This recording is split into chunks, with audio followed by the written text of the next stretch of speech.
첫 시간은 4차 산업혁명의 시작에 대한 얘기고 4차 산업 시대는 어떤 지표가 뜰 건가.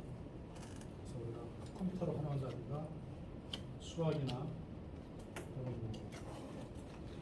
엔지니어링 이런 부분이 뜬다고 하더라고요. 또 우리 교육부에서는 이제 스템 교육을 강화시키고 있다고 하고요. 스템을 담당하는 기관이 바로 여기 옆에 있는 그 창의 재단입니다. 그게 전담이고요. 그래서 뭐 고등학교 선생님들 데려다 여기서 온라인으로 교육도 시키고 오프라인으로 교육시키고 그래서 점점점 이제 스템 교육을 강화하는 쪽으로 가고 있다. 그러면 과연 이제 4차 산업혁명이 뭐냐? 여러분 다 스마트폰 한번 꺼내보십시오. 스마트폰. 법률에서 제가 이제 국가법률 좀 까라고 그랬죠. 다 까셨을 거예요. 법률에는 4차 산업혁명이라는 게 거의 없어요. 근데 그 조례 보시게 되면 조례 자치법규 보게 되면 4차 산업혁명 치면 굉장히 많이 떠오릅니다. 그래서 저는 이제 법률을 찾아보니까 없어서 조례를 찾아가지고 4차 산업혁명을 제가 정의해 놨습니다. 자, 지금 화면을 보시면 지금 4개를 찾아놨죠. 자, 충청남도, 광주광역시 교육청, 광주광역시 남구, 그 다음에 강원도. 그래서 이렇게 4개 했는데 거의 비슷비슷한데 조금씩 기술을 논하는 게 조금씩 다르더라고요. 그 중에서도 가장 잘 표현한 데가 어디냐면 그 충청남도 4차 산업혁명 추진에 관한 조례 저기에 보게 되면 산업 영역까지 한 14개까지 지정했기 때문에 저 내용이 가장 괜찮을 것 같은데 어찌됐든 그렇게 많은 조례 중에서 4차 산업혁명 정의를 한번 해봐야 되겠다. 그래서 저는 정리한 겁니다. 자, 이거는 보시면 되고요. 자, 요겁니다. 자, 강원도 걸 골랐네요. 자, 강원도를 보니까 과학기술, 인공지능, 데이터 기술 등을 기반으로 전 산업 분야에 적용되어 경제 사회 구조의 혁신적인 변화를 일으키는 산업상의 변화이다. 그렇죠? 그러니까 여기 보시면 과학기술하면 먼저 떠오르는 게 뭐죠? 다 같이요? 스템. 과학기술 스템을 생각하시면 스템. 그러니까 기본적인 원리는 스템이랍니다. 근데 그걸 통해서 인공지능이다. 인공지능은요 꼭 같이 생각할 게 뭐냐 3가지예요. 인공지능이 되려고 하면 3가지가 합쳐야 돼요. 빅데이터, 그 다음에 초연결 지능형 통신망, 요즘 말로 5G, 6G 방통신망. 3번째가 클라우드 컴퓨팅입니다. 그러니까 인공지능은 3가지 기술이 전제되지 않으면 인공지능은 존재할 수가 없어요. 인공지능은 첫째, 빅데이터가 있어요. 두 번째, 통신망이 있어야 돼요. 세 번째는 클라우드 컴퓨팅. 이 3가지가 있어야 빅데이터는 인공지능은 작동하는 거예요. 그러니까 지금 나오는 인공지능들은 사실은 인공지능에 관련된 알고리즘만 소개하고 있는 거고 실질적으로 인공지능 구현에서 나오는 거는 아직은 없다고 생각합니다. 왜? 아직 빅데이터가 완성이 안 됐고 우리나라 중앙정부도 빅데이터 완성이 아직 안 됐거든요. 아마 이거는 2025년 되면 거의 우리나라도 이제 정부 기관에서 빅데이터가 만들어질 거예요. 그러니까 제가 추정키로는 2025년 이후가 되면 진짜 인공지능이 활개를 겁니다. 왜? 빅데이터가 만들어지는 거예요. 그러니까 2025년이 되면 5G가 다 깔립니다. 5G. 원래 목표가 2022년 말이었는데 예산상의 이유로 조금씩 지연되고 있거든요. 5G 깔리고 또 5G 특징은 뭐냐면 모든 공장, 사업장도 무선 와이파이처럼 5G 다 깔립니다. 그러니까 5G가 공중망, 사설망에 깔리는 것이 2025년 하면 그때 가면 빅데이터가 자유롭게 왔다 갔다 할 수 있는 거죠. 무선 통신. 그 다음에 클라우드 컴퓨팅이란 말. 클라우드 컴퓨팅은 한마디로 말하면 남의 컴퓨터를 빌려 쓰는 거거든요. 왜냐하면 내가 순간적으로 어떤 일을 처리하는데 그 데이터를 많이 모아가지고 초통신망 만들어가지고 할 수가 없잖아요. 그러면 그런 기관, 요즘으로 말하면 뭐 KT, SKT, LG 플러스, 삼성 SDS, SK CNC 이런 회사들이 그런 그 클라우드 컴퓨터 센터를 만들어서 임대하는 쪽으로 갈 겁니다. 그래서 그런 거를 감안하시면 돼요. 그래서 이제 데이터 기술이라는 건 이 문단에서 중요한 건 등이면 등. 등이란 말은 이것 말고 많다 그런 얘기예요. 그걸 찾아야 되죠. 그다음에 여기서 전 산업 분야, 그다음에 혁신적인 변화 이런 말이 나오죠. 산업사의 변화거든. 요거 하나씩 우리 해석하는 방법 제가 말씀드렸죠. 문단을 구분한다, 명사를 찾는다, 명사의 뜻을 푼다. 여러분들 제 강의 듣다 보면 똑같은 말 반복하는데 지겹죠? 백 대표님 그래 보나요? 아닙니다. 그렇게 말씀해 똑같은 말, 주시니까 약간 들어와요. 들어죠. 네. 제 강의 특징은 똑같은 말을 계속 반복해요. 계속 까먹습니다. 계속 까먹죠. 계속 하면서 근데 이게 그래서 제 강의는 가만히 있으면 되는 거예요.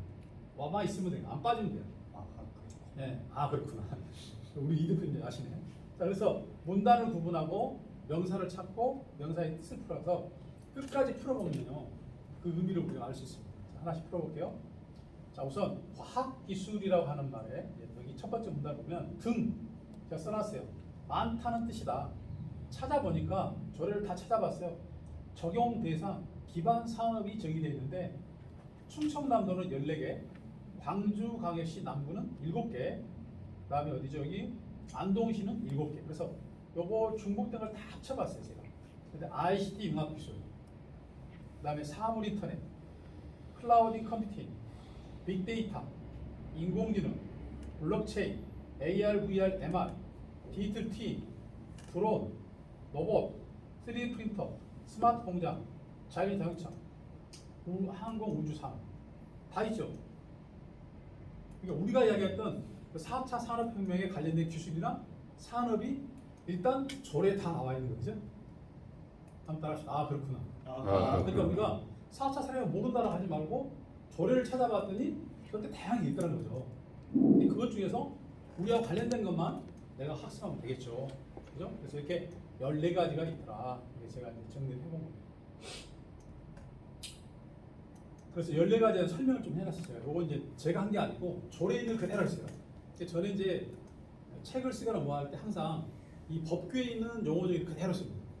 제가 통신과학도 그렇게 쓰고 있거든요. 그러니까 내가 아는 게 아니라 그거는 설명을 내가 할 뿐이고 실제로 용어는 법률 용어를 그대로 써야 됩니다. 법률 용어 없으면 국어 대백과사전, 국어사전 그걸 쓰셔야 돼요. 그게 기본이거든요. 그러니까 지금 현재 우리나라 책들은 외국 사람들 쓴 책을 번역해 쓰다 보니까 그게 무슨 말인지 무슨 말인지 모르겠어요. 그래서 지금은 제가 보기에 도저히 우리가 선진국이 됐기 때문에 이제는 법률이나 조례에 있는 용어 정의를 그대로 우리가 교과서로 만들어서 가르쳐야만 결국 법률과 산업 현장이 일치가 된다. 그렇게 저는 생각합니다. 그래서 스마트 공장 보실까요? 이렇게 돼 있어요. 전통 제조 산업에 정보 통신 기술을 결합한 것으로 이게 별무잖아요. 옛날 공장에다가 정보 통신 기술을 결합했대. 그러면 스마트폰입니다. 이게 스마트는 딱 한마디로 말하면 전통 ICT, 전통 ICT, 전통 ICT. 그죠? 아까 우리 김백경 사무관님께서 스마트 파워 말하셨어요. 스마트 파워 뭘까요? 전통 농업 플러스 ICT. 이게 됐죠. 스마트 팩토리는 전통 제조 산업 플러스 ICT. 그럼 스마트 시티는요? 옛날 도시 플러스 ICT 그럼 되죠. 그죠? 스마트 카는요? 옛날 차 플러스 ICT. 스마트 하이웨이는요? 옛날 도로 플러스 ICT. 스마트 건물은요? 옛날 건물 플러스 ICT. 그죠? 옛날 아파트, 이렇게 요즘 지능형 아파트는요? 스마트 아파트는 옛날 아파트 플러스 ICT. 자, 교육도 마찬가지죠. 옛날 교육 플러스 뭐요? ICT. 그럼 그게 스마트 에듀케이션이죠. 옛날 병원 플러스 ICT. 그죠? 스마트 호스피털. 그러니까 다 옛날 전통적인 거에다가 정보 통신 기술을 결합하면 스마트가 된다. 그렇게 이해하시면 돼요. 우리 학생들 그렇게 하니까 애들이 너무 재밌대요. 와 이거 쉽다. 쉽잖아요. 쉬워요 안 쉬워요? 쉬워요. 옛날에 ICT, ICT만 더 설명해 주면 되잖아요. 자, 빅데이터 나옵니다. 빅데이터. 정보 처리 능력을 가진 장치를 통해 공개 정보, 이용 대응 정보 등을 처리하여 생성되는 정보를 이루어 파생되는 가치를 추출하고 결과를 분석하는 기술이다. 자, 사물 인터넷, 사물의 센서 프로세스 장착해서 정보를 수집하고 제어 관리할 수 있는 인터넷 연결된 시스템이다. 진위형 로봇, 그죠? 외부 항해를 스스로 인식하고 상황을 판단해서 자율적으로 동작하는 기계 장치를 말한다. 이게 소프트웨어 포함한다. 이거는 제가 1.1획도 추가한 게 아니라 조례를 그대로 갖다 왔어요. 이거를 내가 이해하고 이걸 내가 구현하면 되는 거예요. 그게 공학이라는 거죠. 이해되셨죠? 정말 저는 부탁드리고 싶어요. 그러니까 법률, 조례, 이렇게 정부에 정한 것들을 다 활용하는 것이 굉장히 중요합니다. 여러분 학문도 마찬가지예요. 자, 인공지능 마찬가지. 가상현실, 증강현실, 혼합현실, 클라우딩 컴퓨팅. 이거 보시면 직접 공유된 정보통신기, 정보통신 설비, 소프트웨어 등 정보통신 자원을 이용하고 이용자의 요구나 수요에 따라서 정보통신망을 통해서 신축적으로 이용할 수 있는 정보 처리 체계를 말한다. 근데 좀 굉장히 단어가 어렵죠. 한마디로 말하면 빌려 쓰는 거예요. 빌려 쓰는 거. 남의 컴퓨터 빌려 쓰는 거. 예를 들어서 이제 국세청 같은 데는 월별로 일이 밀리죠. 5월달 때는 이제 개인 종합소득 신고하잖아요. 그럼 컴퓨터 용량이 엄청 많이 필요하잖아요. 지금 우리나라는 이제 고령화돼가지고 개인들이 이제 연금을 타면서도 다른 직업 활동하는 사람이 많거든요. 그러다 보니까 전부 종합소득 신고가 된 거예요. 이제 어마어마하게 많이 몰리는 겁니다. 근데 올해는 좀 틀려진 게 뭐냐면 옛날 같은 경우는 종합소득 신고 하라고 했잖아요. 이번에는 아예 저거 오더라고요. 너 얼마다 오더라고. 돈까지 오더라고. 종합소득 신고를 자기들이 다 계산해가지고 돈 얼마 더 왔어요. 나도 유혹 받을 뻔했어요. 34만 원이더라고. 34만 원? 기장 정리한 한 30만 원 됐는데 그냥 해버릴까? 그랬는데 아니다. 정리했더니 환급 받은 게 290만 원 받았거든요. 30만 원 주고 290만 원 받았어요. 저는 왜냐면 이렇게 말하면 좀 죄송스러운데 저는 수입의 거의 15%를 다 기부를 합니다. 보통 제가 기부하는 게 1년에 한 2,000에서 2,500 정도 돼요. 우리 학교도 제가 끊임없이 장학금을 내는 이유가 그런 마음에서 하는 거거든요. 근데 뭐 제가 여기 학교 졸업한 지 벌써 오래됐잖아요. 근데 매년 200에서 300씩 계속 학교 장학금을 줍니다. 물론 그 장학금 받았다 해서 나한테 고맙다는 사람은 한 명도 없더라고요. 다 지정자금 해줬는데도 그리고 그걸 다 사람들이 생각을 안 하더라고요. 그걸 생각 안 하고 저는 주는데 혹시 여러분 중에 어려운 사람 있으면 200만 원 한도가 있어요. 1인당 200만 원을 초과하면 안 됩니다. 저도 주시면 황영이 고맙다 인사. 선배님 돈 없는데 200만 원 도와주세요. 200만 원까지 도와주셨어요. 교수님 한 저 공무원 끝나가지고 저하고 우리가 30% 기시되면 그게 안 돼. 그래가지고 이번 등록금 달라요? 500만 원 다 돼. 달라게 그거 안 돼. 교수님 달라. 아니 근데 물론 뭐 돈이 있고 없고 떠나서 300만 원 내다가 400만 원 내려니까 힘들고 그렇지. 또 요번에 그 논문 지도비까지 거의 500이 다 되는 거예요. 거의 부담스러워요. 돈도 안 버는데. 대신에 박사를 받잖아. 지정이나 그냥 이제 어떤 사람을 지정해서 사람한테 아 그러시구나. 그 우리 학교는 그렇게 돼 있어요. 다른 데도 마찬가지. 다 학교도 다 장학을 줍니다. 지금 저는 지금 대안학교도 내가 받은 급여를 다 학교다 다시 내놨어요. 지정 우리 학생들 다 줬어요. 대단하시다. 학생들한테. 마인드가 대단하시다. 대단하십니다. 근데 그게 행복이죠. 아니 내가 얘들 학생 애들 고등학생 가서 돈 벌어서 얼마 되겠어요? 이제? 부자 되겠어요? 아유 선배님도 아프신데. 네? 그건 또 알아보죠. 또 우리 임정희 교수님 학교에서 꾸준하게 해줘가지고 1년에 몇 천만 원씩 버니까. 와 진짜. 저희 강의 열광하셔가지고 고정 멤버 지금 20년이 넘었어요. 와. 강의하신 지 25년. 15년. 25년째 98년부터 했어요. 98년도부터 강의하셨어요. 그것도 핀치타로 들어가서. 그래서 제가 변함없이 그 한 사람이 그 당시 정통부의 사무관님이 토요일 날 이제 그 강의를 하시기로 했는데 그분이 이제 그때 장관님 무슨 수행을 어디 가기로 했어요. 그게 금요일 날 오후 4시에 통보가 온 거예요. 근데 토요일 날 아침 9시 수업이었는데 내일 아침인데. 근데 이제 그때 이제 돌아가신 우리 정 교수님이라고 그분이 계셨는데 그분 책상에가 내 책이 있었어요. 저는 이제 항상 무슨 시장을 제할 때 책을 쓰거든요. 이것도 제가 책으로 쓸 건데 스마트 도시라고 쓸 건데 그때는 제가 정보통신 공사감리 매뉴얼이라는 책을 썼거든요. 근데 그 책을 내가 써서 썼는데 그 선생님이 그거 하고 있었어요. 딱 보면 저는 항상 책을 쓰면 뒤에가 있는 게 뭐냐면 제 이력서가 있어요. 제 책에는 항상. 그리고 이력서 우리가 그 전화번호가 크게 써 있습니다.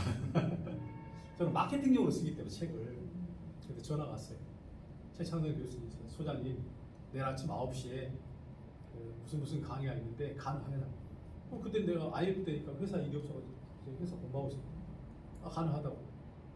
그러면서 뭐냐면 그 쓰신 책 브로게가 전기통신설비 기술기라는 그 있었어요. 그건 내가 쓴 것도 아니잖아요. 브로그에 실어놓은 건데 그 브로그 강의하는 거예요. 네? 전기통신설비 기술기를 2시간 동안 강의하는 거예요. 오케이. 그걸 내가 밤새고 다 외웠어요. 그래 그 다음날 가가지고 250명 강당에서 네? 한번 찾은 거예요. 일기 때 그럼 일기 때문에 커리큘럼도 엉망이고 교수들도 선생님 가르치는 사람도 뭐 꼬이고 교재 엉망이 그렇잖아요. 근데 나는 강당에 들어가지고 마이크 딱 잡고 칠판 이쪽에서 저쪽까지 저 뒤를 보이지도 않지. 칠판에 글씨를 써가면서 2시간 동안 진짜 열광을 한 거예요. 나중에 기립박수 250명이 다 와! 그때부터 안 잘리고 있어요. 그때 중요한 건 뭐냐면 준비하고 있으면 기회가 옵니다. 저는 항상 그런 생각, 지금 우리가 지금 이 하는 공부도요, 준비하는 공부. 이게 준비잖아요. 누가 시켜서 하는 게 아니지 않습니까? 근데 기회가 온다니까요. 근데 준비 안 하면요, 기회가 오더라도 할 수가 없어요. 할 수가 없어요. 할 수가 없어요. 정말 중요해요. 저는 그래서 그 우리 ICT 폴리텍 대학을 정말 아끼죠. 그래서 그 당시에는요, 초기 때는 1년에 거기서 내가 회사 경영하면서도 강사료만 3천만 원 이상 벌었어요. 그리고 2008년도에 내가 2007년 8년도에 유비컷 도시 책이 유비컷 법이 나왔잖아요. 그래서 뭘 쳤냐? 유비컷 도시라는 책을 냈었어요. 500페이지. 그래가지고 그 당시 이제 요즘 말로 국토교통부 산하에다 다 뿌렸어요. 근데 건설기술이 전화 왔어.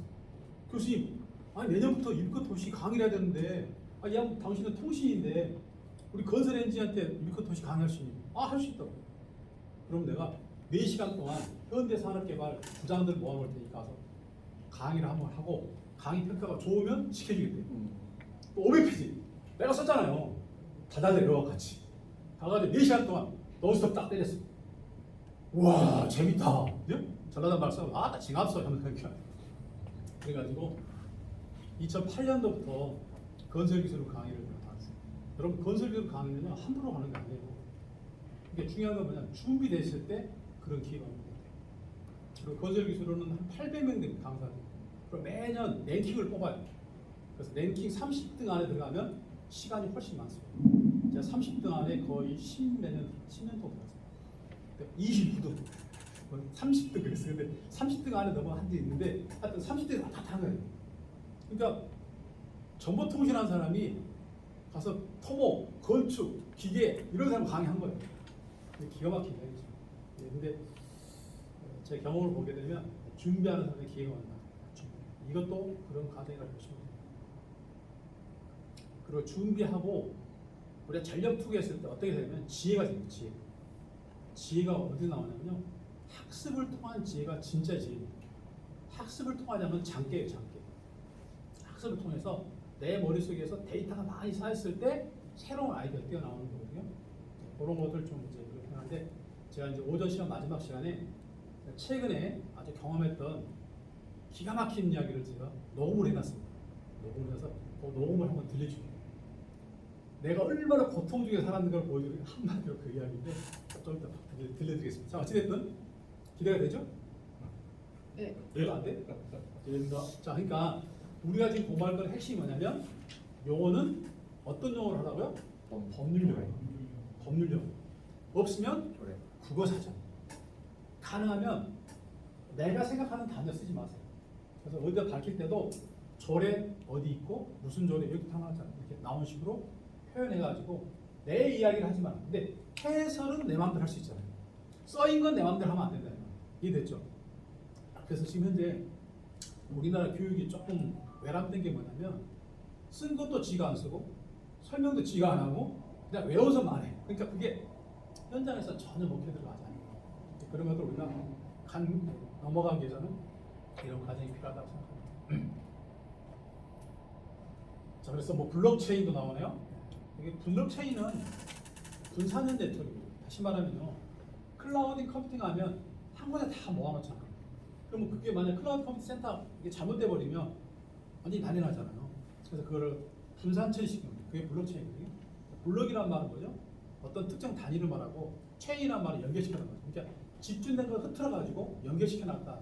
그게 이제 채굴이 힘드니까 그 채굴하는 값이 바로 코인입니다. 코인. 이해됐죠? 이게 그만큼 코인 값이 비싸단 말은 뭐죠? 보안이 잘 됐다 그런 뜻이에요. 역으로 생각하면, 긍정적으로 보면 블록체인은 한마디로 말해서 뭐냐, 보안을 위해서 컴퓨터 자원을 분산시키는 겁니다. 분산시키는. 그래서 보안을 유지하는 겁니다. 그렇게 이해하시면 돼요. 분산 실내란 말이 나오잖아요. 3D 프린터. 자, 3D 프린터는 여기 이런 말은 3차원 형상이란 말, 3차원. 그러니까 우리가 3D 하면 꼭 기억하셔야 돼요. 모델링. 한번 따라 3D. 3D 모델링. 모델링. 그러니까 BIM도 모델링. 3D이기 때문에. 3D 프린터도 모델링. 3D 스캐너도 모델링. 모델링은 뭐냐? 딱 한마디로 말하면 정보를 만드는 겁니다. 뭐 형상 정보가 됐든 뭐가 됐든 맞죠? 근데 정보를 만드는 게 모델링이에요. 그죠? 모델링이라는 거예요. 그러니까 실제 3차원 프린터도요. 제가 이제 황창 교수님하고 2019년에 공부를 해서 일주일 동안 했는데 저기서 핵심이 뭐냐면요.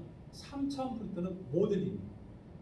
모델링 핵심. 그러니까 모델링만 잘하면 3차원 프린터, 그다음에 3차원 스캐너, 그다음에 3차원 CAD 다 이해가 돼요. 모델링 기법만.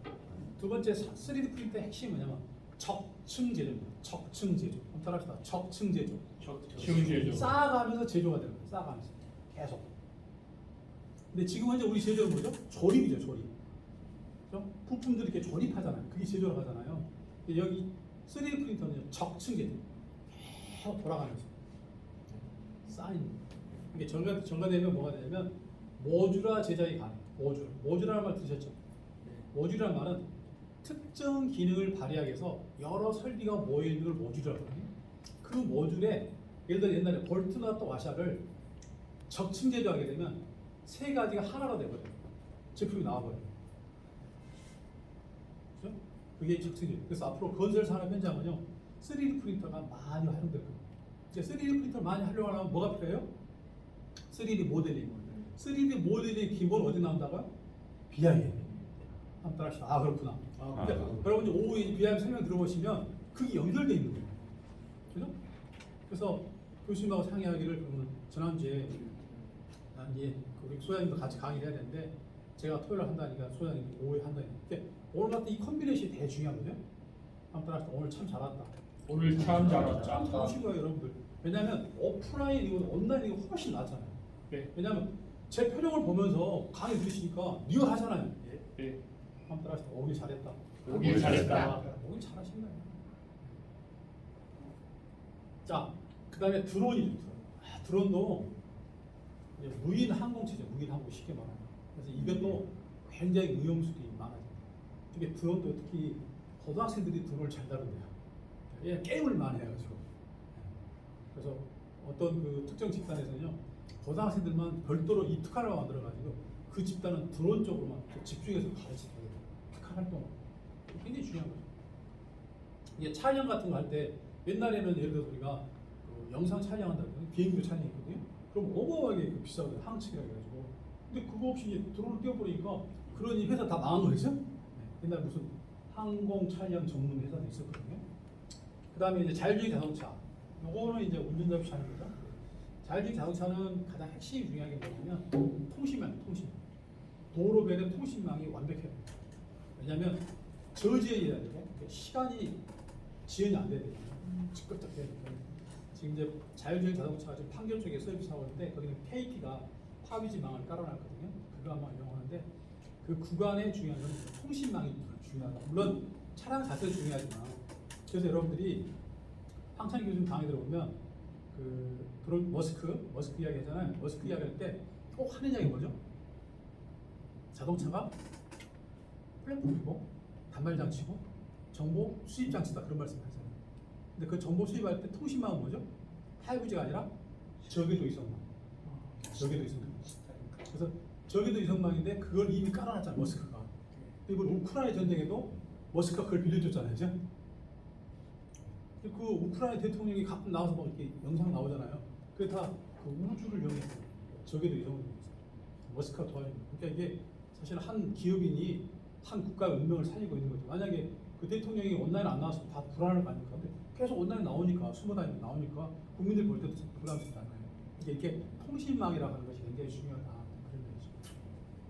그다음에 디지털 T, 이거는 쌍둥이죠. 그래서 뭐 아날로그 디지털 연속이나 가상식 이런 것들이 다 4차 산업 관련된 기술 또는 산업. 이건 분류는 기술과 산업을 구분 안 했는데 구분이 돼야 되겠죠. 그래서 이런 것들이다. 자, 그래서 지금 뭘 설명드렸냐면 아까 말했던 뭐 과학기술, 인공지능, 데이터 등 그 등을 제가 설명하면서 다 설명드리고 14가지더라 모아보니까 그렇게 이해하시면 되겠고 두 번째 문단은 뭐가 하냐면요 전 산업 분야 그래서 우리 한국 기사님 전 산업 분야 우리나라 몇 개일까요? 24개 어디가 있어요? NCS 있어요.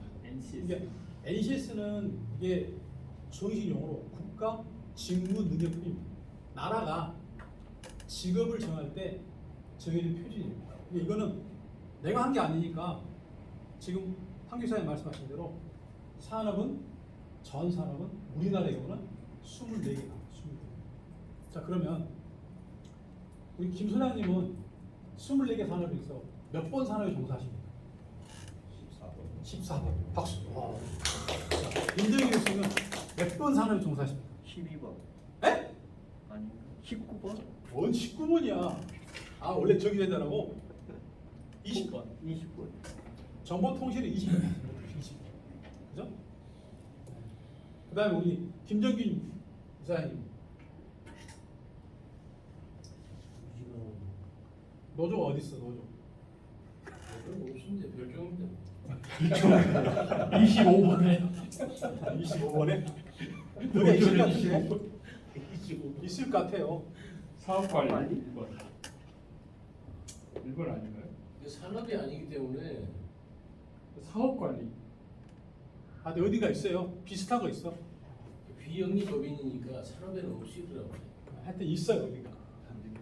제가 그 세 분에 보는데 자, 여기 우리가 국가 법령 직무 능력 표현할 때 꼭 하나만 아시면 돼요. 한번 따라 대중소세 능력단위. 대중소세 능력단위. 대중소세 능력단위. 대중소세 능력단위. 대는 뭐냐? 24개 산업을 말해요. 네. 그러니까 그걸 잡아서 나눈 게 중입니다. 더 나누면 소고요. 그 다음에 더 나누면 세예요.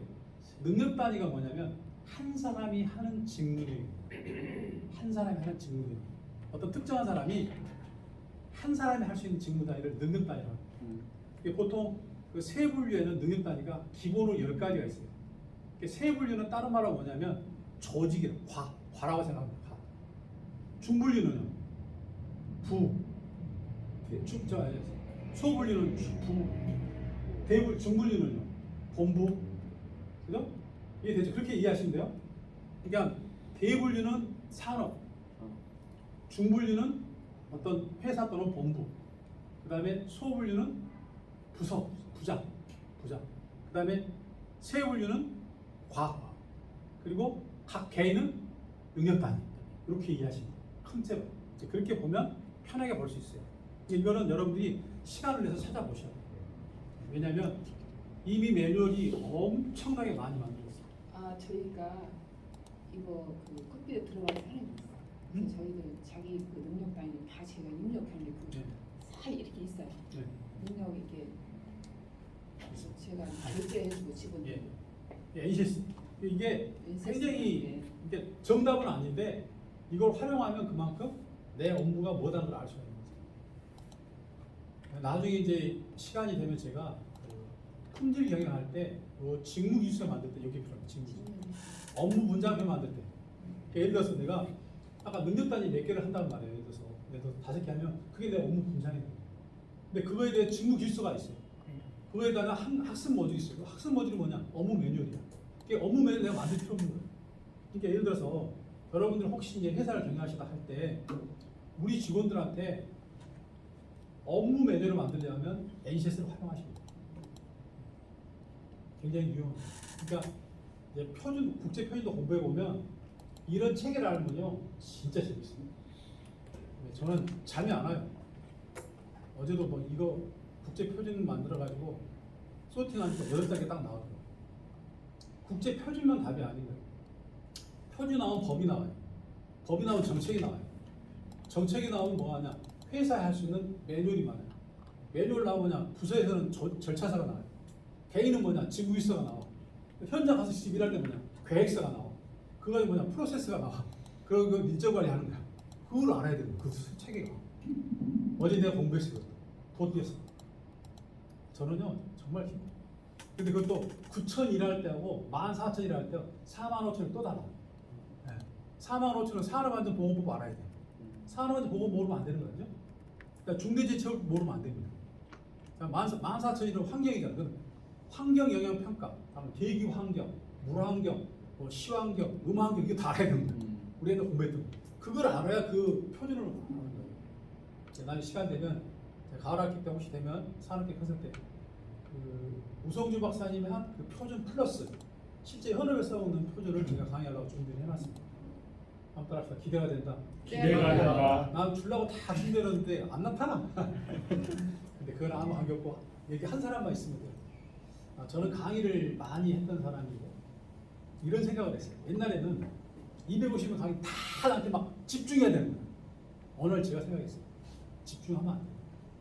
딱 한 사람만 집중하면 된다. 그게 내 강의 효과가 있다는 생각. 그때 250명 그때 강의했을 때 한 사람이 제 강의 듣고 저를 찾아왔습니다. 그 사람은 게임 회사를 인하대 나오신 인하대 수석으로 했는데 게임 회사를 하시다가 망해가지고 10년 동안 용인의 토굴에 숨어 살았어요. 신용 그 불량당하니까. 그래서 이제 10년이 지나니까 완전 회복기가 돼가지고 이제 자격증이 있으니까 자격증을 살려보려고 감리교육을 오신 겁니다. 근데 제가 이제 하도 방황되면서 한 2시간 동안 제가 밤새 공부해가 다 여가지고 칠판을 쓰니까 그런 얘기 했던가 봐. 나도 모르게. 여기 진짜 힘든 사람 한 사람이 있다. 그 사람은 나를 찾아오라 했대. 근데 자기를 두고 한 이야기 했더니 그래서 나를 찾아온 거야. 진짜 힘들어. 네. 그럼 그 친구도 2시간 동안 내가 이렇게 그때 강당이 무지 크거든요. 왔다 갔다 하는데 자기 그래요. 이걸 눈을 뗀 적이 없었대. 내 그 모습을. 동선. 아니 미쳐서 미쳐. 와, 저 사람 참 되겠다. 그리고 그 다음날 찾아왔다. 이름이 정동준입니다. 제가 뭐라 했을까? 잘 왔다. 어떤 막 솔직히 말하면 막 나오고 막 숨어 있으니까 그러고 제가 딱 했어요. 도롱들이 딱 보이잖아요. 동준 씨, 나한테 일 배우려면 컴퓨터는 네가 사와라 그랬어요. 노트북 사와. 근데 놀랍게요. 빚내가지고 그 다음날 노트북 100만 원 사왔고 수장님 저 가르쳐주세요. 오케이. 그럼 지금부터 3개월 동안 나 합수로 들어간다. 나도 집에 안 간다. 그리고 같이 사우나에 잠자면서 먹고 자가면서 제가 3개월 동안 가르쳤습니다. 뭘 가르쳤어요? 스마트 시티. 그때 당시 유비과 도시를 가르쳤어요. 머리가 천재입니다. 하나라서 10개를 하는 거예요. 그리고 같이 영인과 그때 했는데요. 걔가 다 한 거야. 와, 저 머리 천재. 딱 일 끝나고 형님, 그럼 내가 1,000만 원 줬거든요. 형님, 나 어떻게 하면 돼요? 뭘 어떻게 해? 야, 너 머리에 깁스 깔아. 깁스 어떻게 하면 따는데? 문제 첫 문제만 첫 문제만 외우면 돼요? 아, 그거 쉬워 그래. 첫 문제 쉽대. 1년 만에 1년 만에. 와. 우리 집 네. 사람들은 어디가 살아? 용인 저기 용인 외대 안 살고 제가 가봤어요. 집이 거의 이제 다 쓰러져가는 연립주택에 사는데 거기서 외대 도서관에 제일 먼저 가가지고 17시간씩 공부했어요. 그리고 하루에 볼펜 한 장, 볼펜 한 장. 이게 안 되면 그거 가지고도 볼펜이 끝난 거예요. 그래서 볼펜을 거의 뭐 하여튼 1년을 했으니까 300개를 떠들어. 여기 손이 거지가 되겠어. 딱 합격했어. 필기. 근데 면접은 3번이나 떨어져. 다 떨릴 뻔했는데 마지막 살아남았지. 해봤어야지. 싸가지 없어. 머리가 좋아서 약간 말투가 돼. 약간 겐세이 놓는 말투야. 말투. 면접 그러면 안 되잖아. 알겠습니다. 그래야 되는데 겐세이 놓는 말투니까 내가 막 뭐라 했지. 어찌됐든 그 후배는 저를 만나서 인생이 완전히 바뀌었죠. 그리고 기숙사 따고 또 이제 제가 하원에도 강의도 시켜줬고 그리고 이제 어느 회사 가가지고 일을 해서 그 친구도 저한테 배웠던 대로 후배들을 엄청 많이 키웠어요. 그래서 그 사람이 진짜 뛰어난 게 머리도 좋지만 인간관계 좋습니다. 이게 말이 빨리 좋아가지고 후배들을 다 사로잡고 후배들 많이 가르쳐주고 그 밑에가 애들이 많이 있어요. 근데 그 후배가 한 역할이 뭐냐면 제가 2007년부터 무료 아카데미를 하고 있거든요. 스마트워치 아카데미인데 거의 한 30-40명을 다 취업시켰어요. 그 후배가. 저는 그러니까 한 사람을 키운다는 게 너무나 소중한 거예요. 더 중요한 건 뭐냐면 그 집 애들이요. 아버지가 그 망해서 힘들어서 토굴에 숨어있던 사람이 공방을 보고 생각이 바뀌어가지고 아들이 외대 정보통을 다녔는데 거기서 수석 졸업해가지고 지금 오늘 페리스 반도체 회사 있잖아요. 가서 설계 전문가입니다. 걔도 아들이 머리에 뛰어난 거예요. 잘하죠. 저 현대 아니죠 SK 그 반도체 스카우트 된다는데 뭐 안 되고 있다. 거기도 약간 얘가 싸가지 없어요. 그렇게 말투까지 면접 후보를 해주고 시가. 근데 딸내미도요 독일과 다녔어 독일과. 근데 그 어려운데요. 야 대단하더라고요. 자기 연립시도 그걸 접해가지고 3천만 원 가지고 독일 유학한 거예요. 갔다 와서 뭐가 돼? 작가가 돼 작가. 제가 지금 SBS 무슨 작가 하고 있는데요. 똑똑합니다. 그래서 그 아버지가 기숙사 따가지고 회생하고 나니까 살아납니다. 지난번에 만났을 때 저 이제 제 경기도 강주 가면 꼭 찾아오거든요. 나 밥 사주고 가면서 형님 우리 집이 4명이 돈 벌고 와이프가 돈 벌어요. 와이프가 이제 목재소 다니고 4명이 돈 벌어서 모은 돈이 1년에 얼마 가요? 2억 3천입니다. 그래서 왜 그렇게 돈을 많이 버냐 했더니 자기가 사업 망할 때 노량진 아파트를 하나 팔았는데 자기 딸하고 아들을 연립주택을 거기다 얻어줬대요. 매일 아침 그쪽을 보고 저 집을 찾는다. 찾았습니다 지금. 회복했어요. 내가 최근에 힘들다니까 거의 일주일에 한 번처럼 형 어때요? 힘들지? 잘 참으세요. 잘 참으세요. 격려가 돼요.